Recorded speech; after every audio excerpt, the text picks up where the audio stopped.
Hello, all, and welcome to another episode of the Market Pulse presented by Smart Touch. I'm your host, Aaron Fichera, and today we have a wonderful guest with us, Derek Schairer of Foundation. Derek, welcome to the show. Yeah, thanks for having me, Aaron. Excited to be here. Really appreciate the opportunity to come on here and chat with you. Well, Derek, we've talked over the last few months and had a really great conversations from, our time at Jeff Shore and just over the last few weeks. And today's focus for the audience is going to be around margin expansion. Everyone's talking about margin compression, but really it's around margin expansion and where can builders find ways to expand margins with the use of technology. It's one of those catch-22. You have to spend to save, but if there's also ways to save in order to then spend on something else. But before we kind of go into that buyer's journey, Derek, you have an interesting background from Lennar to Open Door to now co-founder and COO of Foundation. How'd you get there and bring this unique perspective? Yeah, I don't know if it's a kind of a classic path to where I'm at today in PropTech, that's for sure. But, I've been in the industry for almost 20 years now. You're making me feel old, Aaron, by having to say that out loud, which is kind of crazy. Season, there you go. Grizzled, maybe? I don't know. Yeah, so I started my time with Lennar in 2007 here in the Phoenix division. I actually started as an OSC.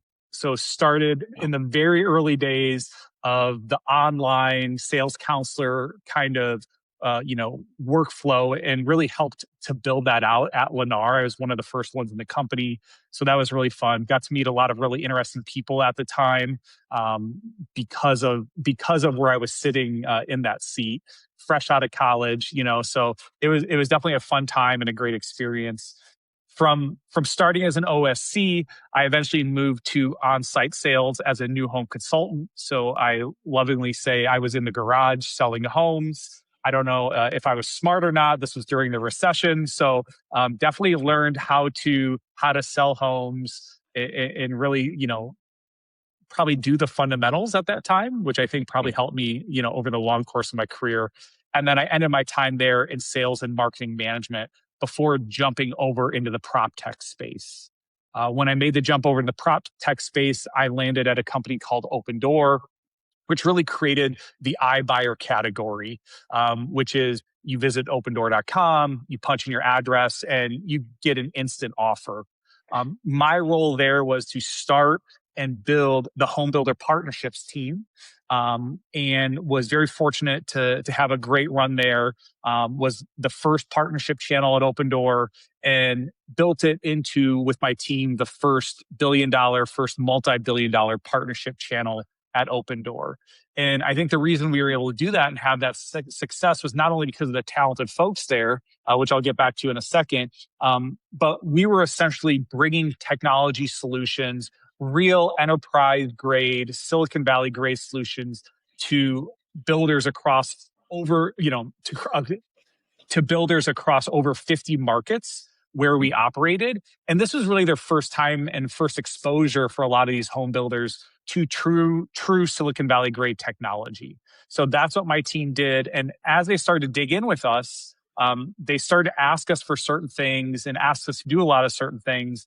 And it's really, not only was what I'm doing today at Foundation seeded at my time at Lennar, but more and more of it started to become seeded during my time at Open Door as well, right? You start to hear certain questions, certain requests, and your ears start to perk up. It's also where I met my co-founder, Luke Grossbeck, who was leading product for partnerships at the time at Open Door, and eventually what led us to start Foundation about 3 years ago, which is the customer experience platform for home builders. And that's where we're at today. And that's what we're here to probably talk a little bit about today. Yeah, I know we're going to kind of talk into that and that experience. And for those that don't know, tell us a little bit about it, because you guys, came onto the scene. Foundation, you kind of say you're the Shopify for home builders. What does that mean? Especially, our industry where the home builder is a little bit, dated. So coming up to now, how do you get them bought onto the 21st century? Yeah. So at Foundation, we are the customer experience platform for home builders. And we really believe our mission is to deliver world class technology to help builders sell more homes more profitably to happier customers. Now, what does that mean in practice?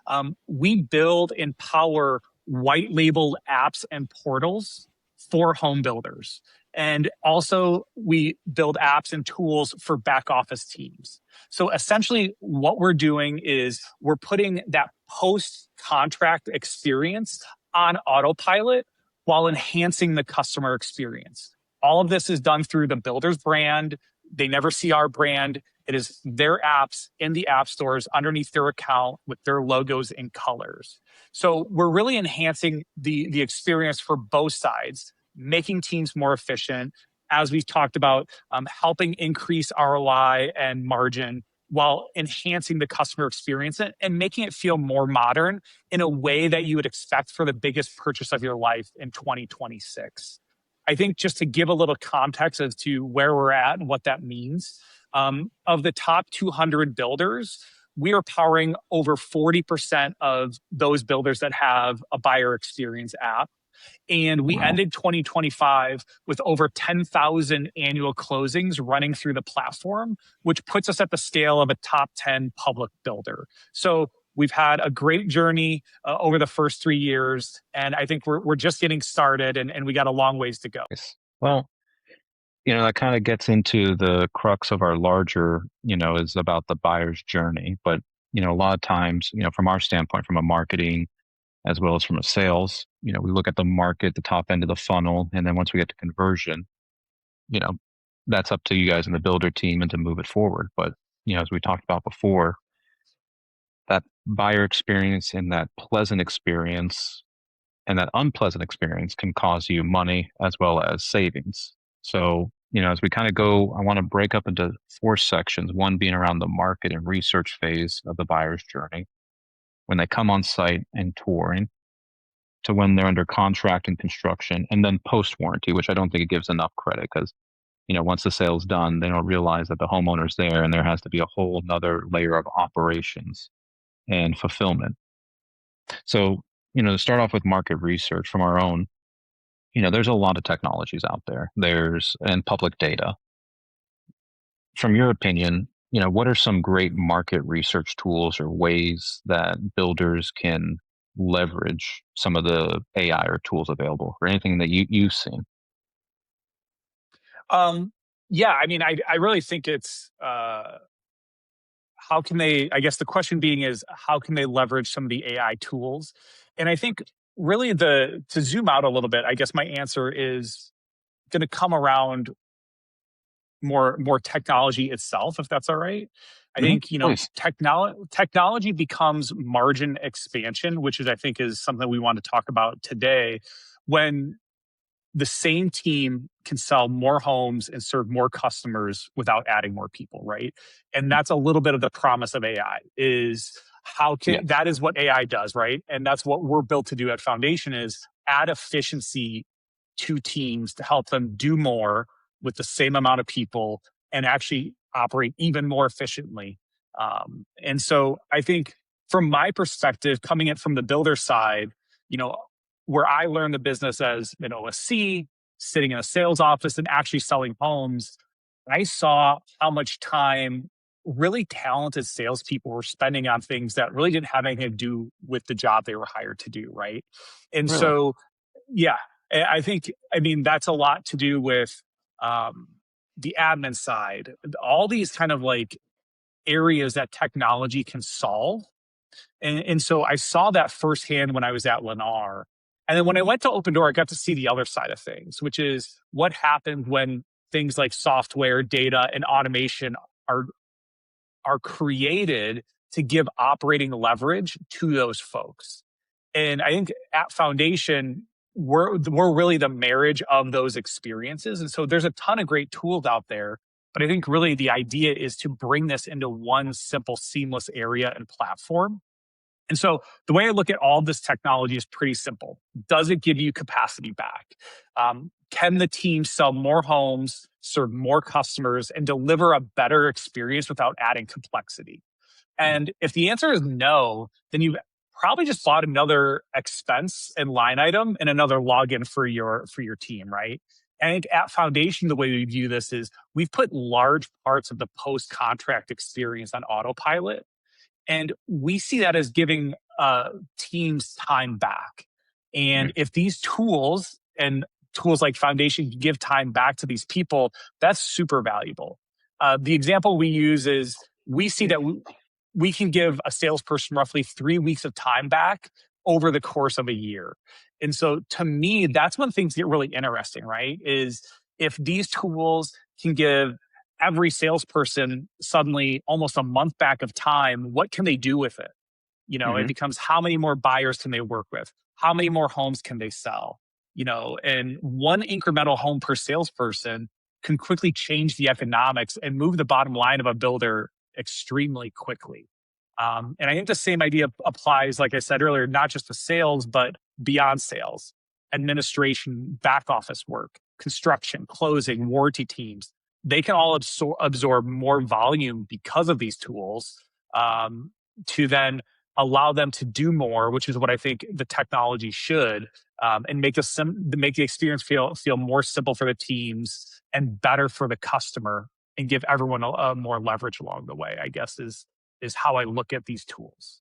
No, I love it, and I kind of want to drill down. And I know I'm jumping a little bit here, but when you talk about, I mean, 3 weeks to a month is a huge savings. And so, you know, you- economics, you take that person's salary, you draw out the hours, and that's how much you're saving. That doesn't necessarily show up because then you're saying, okay, what can you do in replacement of that time?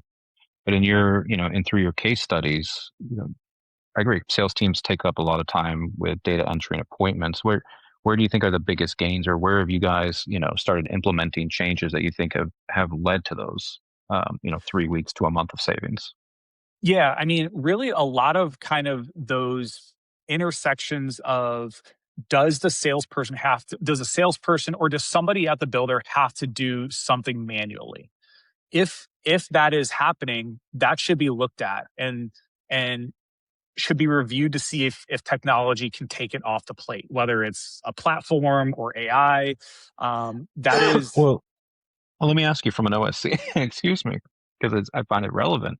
A lot of push for OSC is, well, we can just get an automated bot and, that kind of AI. And then when that person wants to speak to a human, then there's somebody there. Have you seen that in practicality in, where you're kind of scoping and looking at people's operations, or do you think that's still kind of a pie in the sky dream? I think chatbots serve a place and a purpose, but I think what the mistake is that I've seen builders make is expecting that to do all the heavy lifting, right? When there's a lot of promise, but in reality, when someone's making the biggest purchase of their life, they don't want to necessarily go all the way through that experience by chatting with a chatbot, right? There are places where that chatbot can be beneficial. I think a lot of that we tend to see in the post contract, post close world, Okay. just because customers are willing to self serve with answers from a chatbot or if they're pointed in the right direction.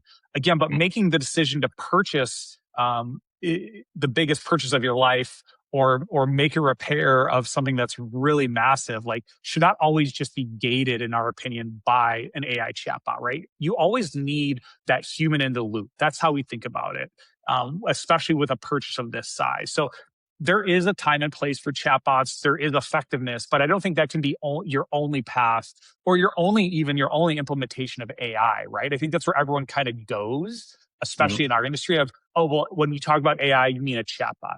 No, there are so many different ways to lever AI, not only with customers, but internally.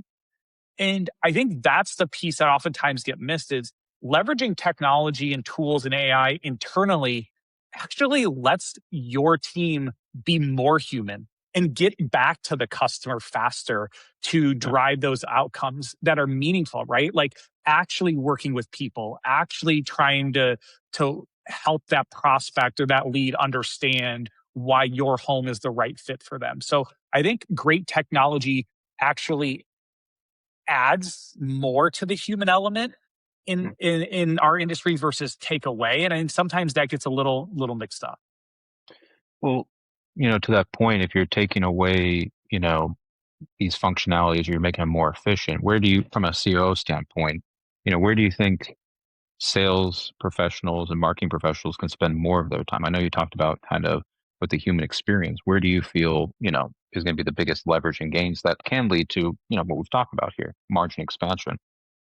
Yeah, I think that gets back to kind of what we've seen with giving everybody time back, right? Like if I'm a salesperson and I'm the most talented salesperson at the company, um, every hour I get back, uh, I can that I'm not doing administrative work, paperwork, follow up on that could be automated through technology. I can use that to work with customers, and that human interaction is still needed. And like I said earlier, if every salesperson could sell one more home a year because of a technology tool that you've put in place, that is high ROI, super margin accretive, right? Like, and that's because they are actually being more human, because you're taking some of those tasks that today can be and should be automated off of their plate, right? Sending documents, giving construction milestone updates, Well, action items for upcoming appointments and things they need to do to have a smooth, clean, on time closing.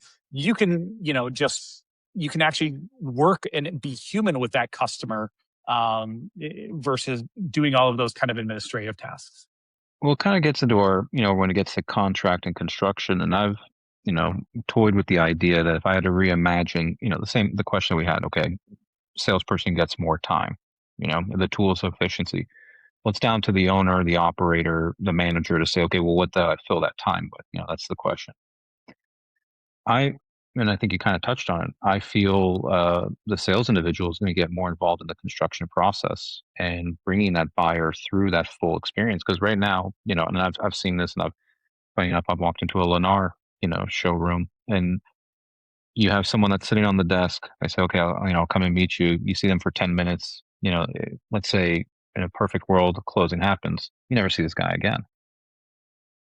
Then you're handed off to a construction team. Do you see those two worlds between the office staff and the field staff coming together? And is there technology, is technology bridging that gap? Yeah, I think there's two sides to it. There is they should come together. And I think this is really at foundation. What we do is we improve the customer experience through transparency, visibility, but we're also making that builder's life easier by handling all of these type of updates, construction milestones and notifications that should be going out to the customer, and taking that off the builder's plate through a builder app and portal. That's exactly what we do at Foundation. And when we talk about the technology and what we're doing, it should feel invisible to everybody, right? So I think there is going to be a a melding of those groups, and I think it comes in two ways. Internally at a builder, what we're giving and other tools can give is a 360-degree holistic view of the customer. There should not be internal handoffs that need to reset context every single time a salesperson hands it over to construction, or it goes into the construction Yeah. phase and the construction hands it over to the quality assurance, and then quality assurance hands it over to warranty and the back office, and the mortgage and the title. All of that should be able to have a holistic view for the builder internally. That's going to make their lives easier. That's one side of the equation. The other side of the equation is all of this should be invisible to the customer. They should not feel your org chart. They should not know your org chart. It should just feel like one builder to these customers and one experience, right? So I think there's two sides to the same coin here. And I think that's what we work really hard every day to do is, yes, we want to make the customer experience better. Yes, we want to modernize that.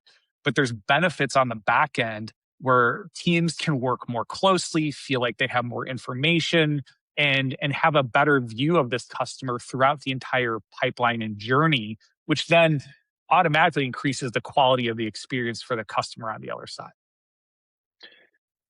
So I mean, and that's what I love about our conversations because you have a really great perspective with what, for foundation. Because, and from a COO mindset too, you have to go into there and assess their stack and say, how can we provide an enterprise package that solves all these issues? So into that lens, you get to go in and work with the case, each case is different, but are there commonalities or are there pitfalls that you're seeing that are plaguing home builders today when it comes to the contract or construction in as you're scoping out in working with these builders across the nation?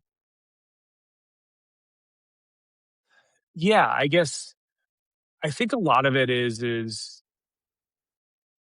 the hardest part of this is digging in and being honest with kind of their customer journey, right? I think a place that every builder should start if they want to kind of assess their situation is they should map out the customer journey. We actually help builders with this, and put a red circle around every point that is uh, manual work from the builder to the customer, and then also on a separate journey, map out the customer experience and put a big red circle around every time a customer, or the most common places where a customer asks a question, feels anxiety, or requests a status update, right? And I think just having that honest view and that honest journey, that's where you can find real opportunities for technology to improve your business, to give you ROI. And again, like I said, that's something that we actually help builders before they even, you know, become a customer of ours. We'll sit down with you and we'll map that stuff out so we can talk about, hey, if it's not foundation that can solve it, we solve a lot of it. But if it's not foundation that can solve it, here's some areas where you should look to solve because these are continual pain points, continual handoffs that surface across your org. Yeah, I think that's a wonderful exercise, and again, way to just kind of map out and think strategically. I mean, from your experience, do you see any commonalities, or is every builder, a unique snowflake? I think there are a lot of commonalities. Builders, I think sometimes they want to maybe over engineer some solutions, right? I think sometimes what we forget Wow. is what we do is very important. And this is the highest, if not the highest, one of the highest ticketed consumer purchases that somebody will ever have. And Mhm. folks do this, once or twice in their life, probably on average, right? And so Yeah. most people are doing this for the first time. I think they over engineer solutions. I also think they don't know what they don't know. And a lot of other industries have solved a lot of these similar problems, right? I mean, you can order a pizza for Domino's and track your pizza, high five the chef, and Well, see exactly where it's at. You can order an Uber Eats or an Uber. You can track your bag on a Delta Airlines flight and understand exactly buy your ticket, check in, pick your seat, and understand what's going on there. So I think sometimes just stepping back, saying we don't have to over engineer this. This has been solved before. What are some of the solutions we can put in place? And who are some of the companies that will work with us to do this? And so I think that's maybe a common pattern is I think our industry wants to do the right things. There's a ton of really smart and great and capable people. And so I think just understanding of some of these issues have been solved by technology before are beneficial, and maybe just kind of uh, asking ourselves like who has solved this, how can we learn from other places, and can we do to actually like make this a better experience. I love it. Well, I mean, eh, and we kind of talk about it at the start of the show, is that kind of post sale and the warranty. With a lot of times, closing is just viewed as the end of the customer journey, but they're now residents, they're now homeowners. I think any warranty department knows that the journey doesn't stop there. You still have to deal with a pleasant or unpleasant individual. So where are you seeing opportunities in this cycle of the buyer's journey? Where are you guys kind of finding success? Yeah, I mean, I think on the post sale and the warranty piece, there is a massive opportunity because I think sometimes what is misunderstood or maybe a little bit like kind of thrown to the wayside is that closing is not and should not be the end of the relationship for home builders, right? It's actually the beginning of the longest part of the relationship that home builders have with their customers. And so now the customer is actually living in the product, right? They're living in the home every day. And that's when questions arise, maintenance needs come up, and like real service issues start to surface. And so I think when it comes to this piece, the first lever is education and self-service. You and me live this every day, Aaron, and home, every homeowner is not different than us. Homeowners want to answer simple questions themselves when the information is easy to find. In our experience, up to roughly 35% of inbound warranty requests can be what we define as what we call convenience requests. So these are things like, what's my paint color? What's the model number of my appliance? Where is the warranty information? How do I register this product? Those types of things. Hmm. Those shouldn't require a customer care person to research and respond, right? And I think the next technology can solve that. And we're solving that at Foundation by surfacing these things in the builder's white labeled app so customers can self serve. I think the next lever here is going to be AI assisted triage. AI can help a homeowner describe the issue, identify the category, collect the right photos or information, and then even determine the urgency and route their request appropriately. And maybe that routing isn't a ticket. Maybe that's your basement's flooding. Call this phone number. Here's the plumber that actually worked on your home, right? So I think Hmm. there's different flavors, and this again isn't a one size fit all AI chatbot. Um, but then we, for example, have Warranty OS at Foundation, which is a back office tool built for warranty teams at home builders. And using kind of that methodology, that intake, the platform for them can then coordinate work orders, trades, scheduling, approvals, and provide updates, melding kind of these two sides of the equation using technology, using AI. And I think I always want to come back to the goal is not to remove people from warranty. And that's kind of what my critique of chatbots is a little bit, right? It's to let people spend their time on the issues where a person can actually add the most value. So for warranty team's example, you can eliminate a third of the noise and automate a lot of that status management around the work away. The team can actually handle more homes. They can respond faster to the right inbound, and they can create like a much better post close experience. And so I think that's the direction we're taking warranty specifically.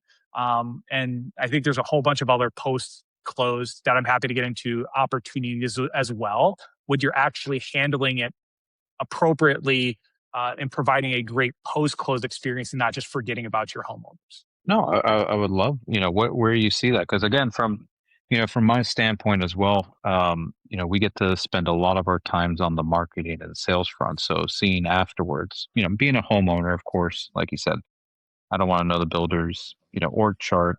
I have my own experience through my own, warranty and HOA portals and so forth. But where do you see are some of the big gains um, or case studies, things that you're providing solution wise when it comes to the post sale cycle? Yeah, so I think the biggest long-term opportunity that I see post-sale, post-close is when you're delivering a great experience to the homeowner, you can keep that relationship long after closing, right? You've built trust with this audience. You've paid a lot of money to acquire them. And so if you can keep them engaged, if you can keep them as a promoter and having a great experience, I think the biggest opportunity for the industry, or one of the biggest opportunities, is you can then use that experience and technology to drive referrals, drive repeat purchases, enhance your reputation and reviews online, and eventually, when you've earned the right, build a thoughtful ancillary revenue stream from your homeowners, right?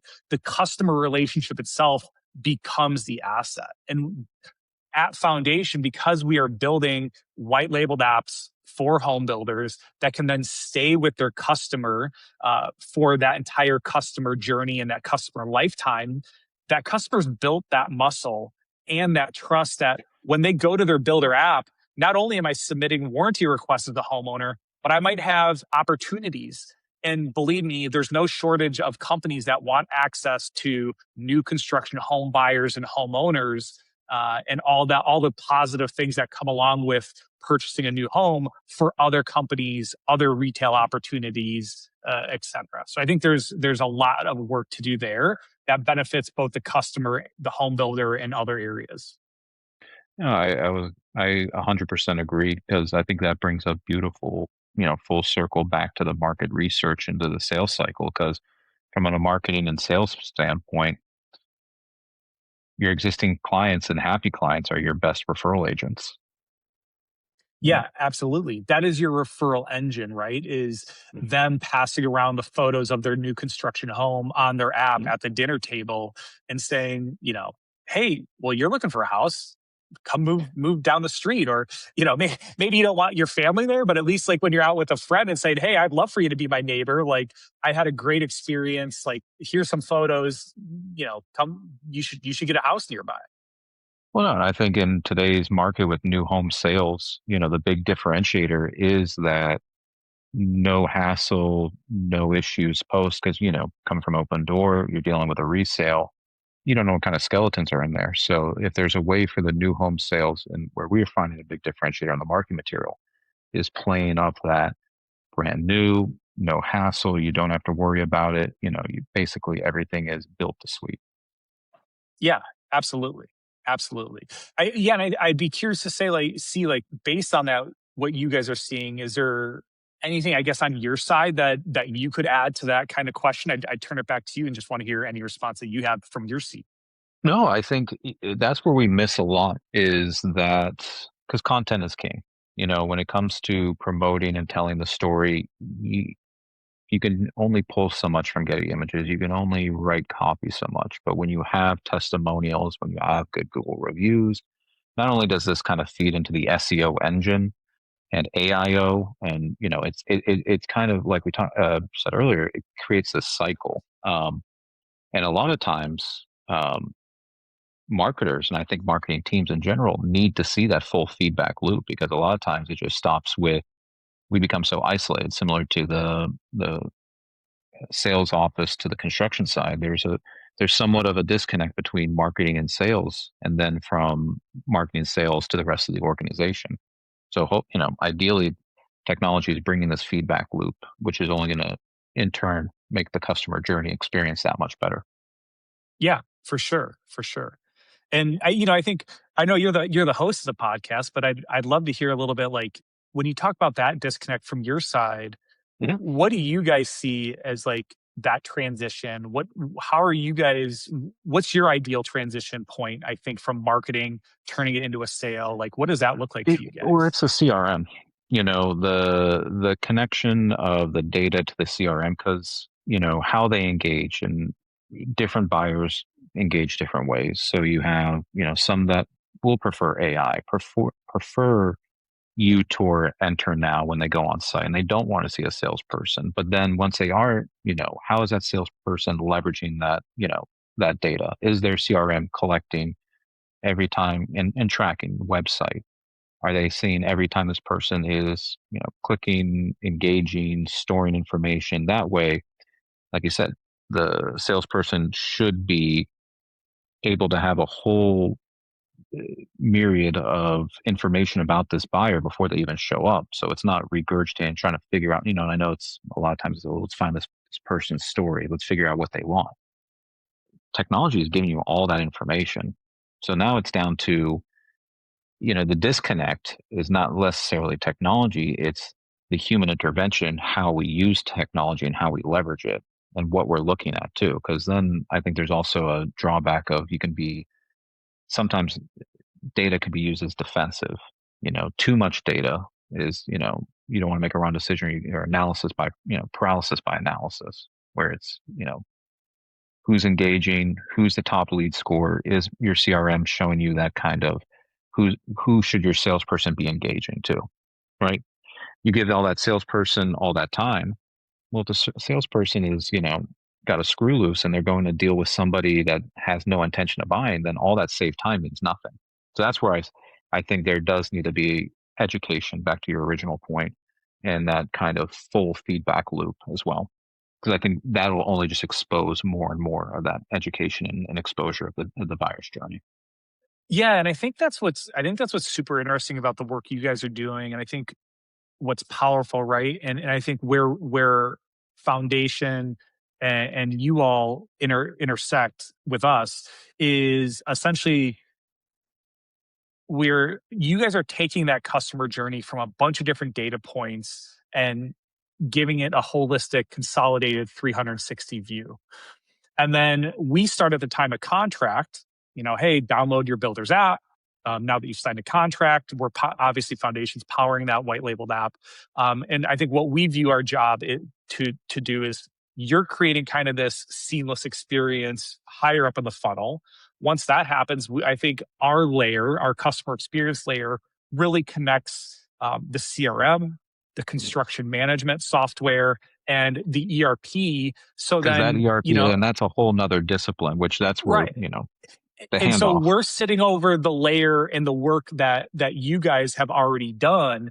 And really the goal for both of our companies from the time they enter the funnel at your stage to the time they get for us is one customer, one relationship.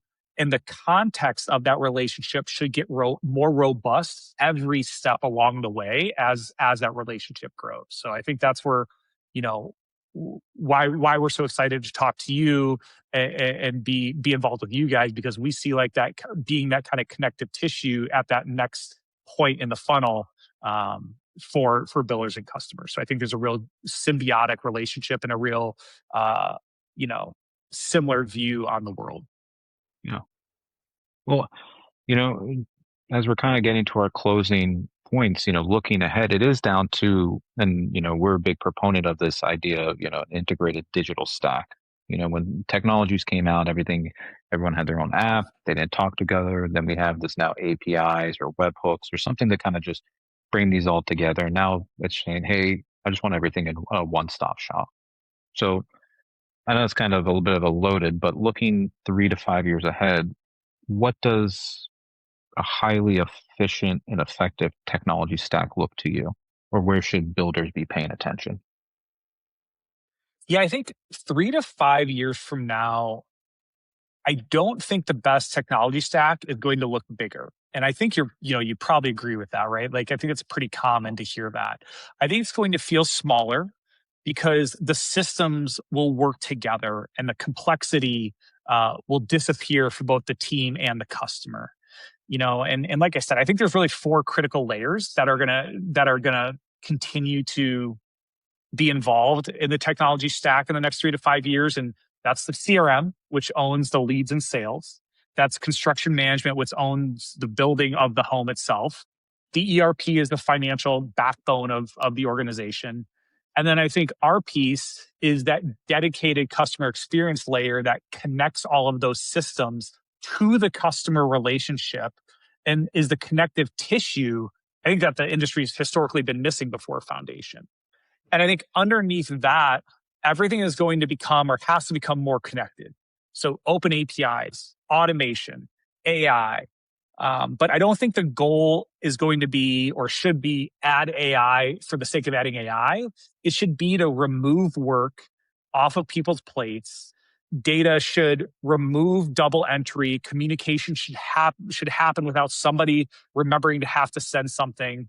And then AI should be able to connect to act on a real customer and home context, like we just talked about, instead of Mhm. sitting off to the side as another chatbot. Not trying to bag on chatbots. There is a time and place for Oh, that, but I think that's yeah. that's the kind of the only is use where most people's mind goes today. And so, I think, like I said, if I were a builder looking out ahead today for the next 3 to 5 years, I would map every post contract or every handoff, not post, pre and post contract handoff, and ask myself two questions. Where is an employee manually moving information? And where are we making the customer repeat themselves or ask for a status update? And then the long-term gain of that goes into efficiency. And then if you're efficient and you can deliver a great customer experience, and keep this homeowner relationship after closing, you've built that trust and you continue to re-engage that audience that you paid to acquire through repeat purchases, referrals, and ongoing revenue, right? So I think that's the 3 to 5 year outlook. That's the 3 to 5 year vision that we have at Foundation. And I think where the opportunity lies to continue to expand margin off of customers that you're acquiring and have already acquired, which is where we started the conversation today, is around margin expansion. I think there's a ton of opportunity through the use of technology in the next 3 to 5 years to do that.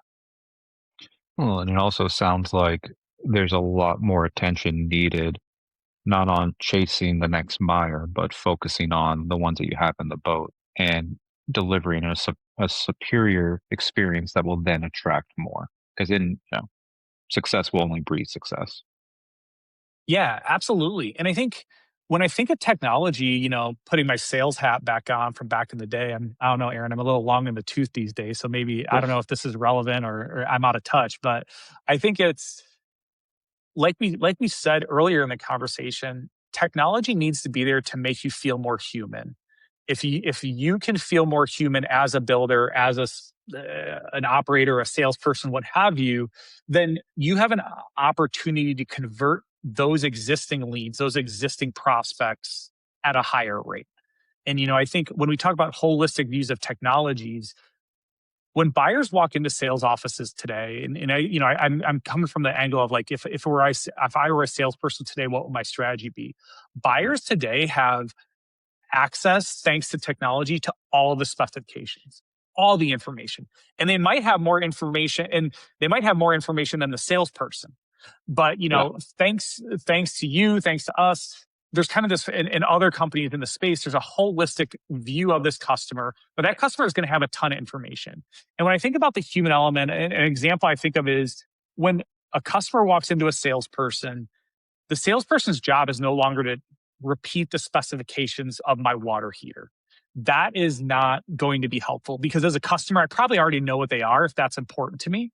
But what's Mhm. going to be helpful is a salesperson that can be the human, take the information that you guys are giving them and say, hey, you know what? I know you have 4 teenagers in the house. Our tankless water heater is going to allow you guys to have hot water every morning, regardless of how many people need to take a shower before school and before work, right? Like that's understanding that is the customer because of the data and then connecting that to their real life and a real applicable solution versus just spouting out gallons per minute of my tankless water heater is I think where the magic of technology happens and how you can use it to become more human, convert more leads better. And that's what buyers want to hear. They already know the GPM.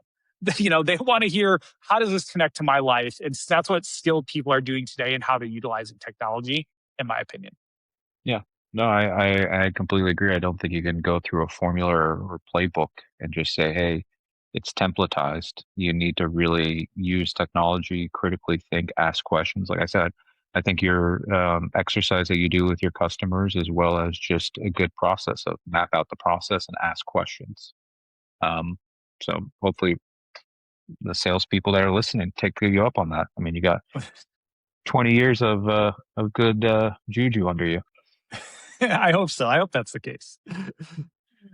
Well, to that point, and I always end with a kind of a closing, thoughts with, and especially with your journey, as we talked about, from OSC to, co-founder of PropTech, which again it's an amazing journey, and not to make you feel old or anything. That's, it's incredible.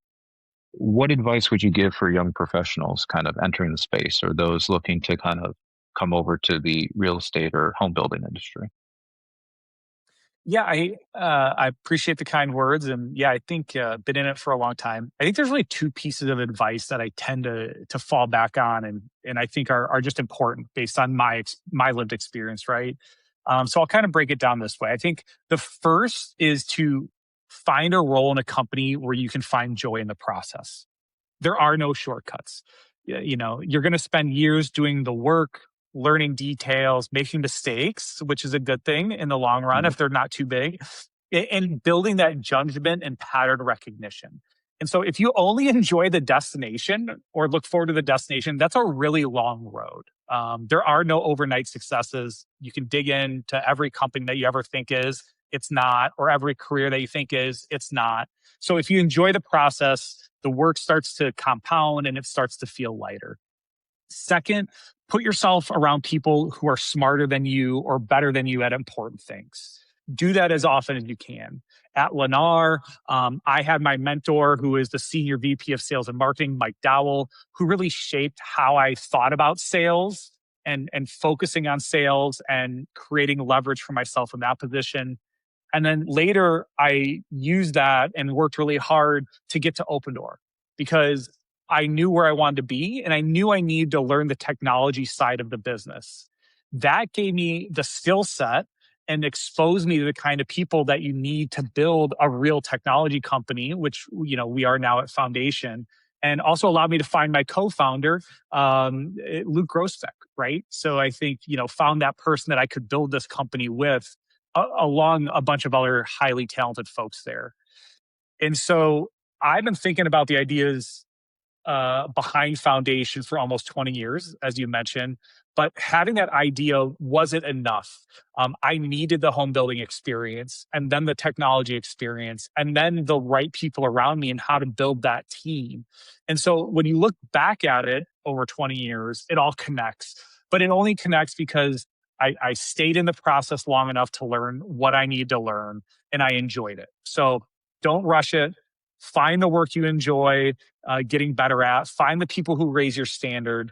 And I think if you do those two things for a long time, the work compounds and you put yourself in a position to build something meaningful with your career or a company, and you're ready for any opportunity that shows up that you want to take. Yeah, I think those are wonderful thoughts, and I would echo the same. So, Derek, I think um, excited for both you and Luke in this stage of the journey and what you guys are creating. I think it's something wonderful. So, thank you for taking the time today. Awesome. Thanks, Aaron, for having me. Really appreciate it. And for those that are listening, thank you for taking your time and have a great day. Catch you next time.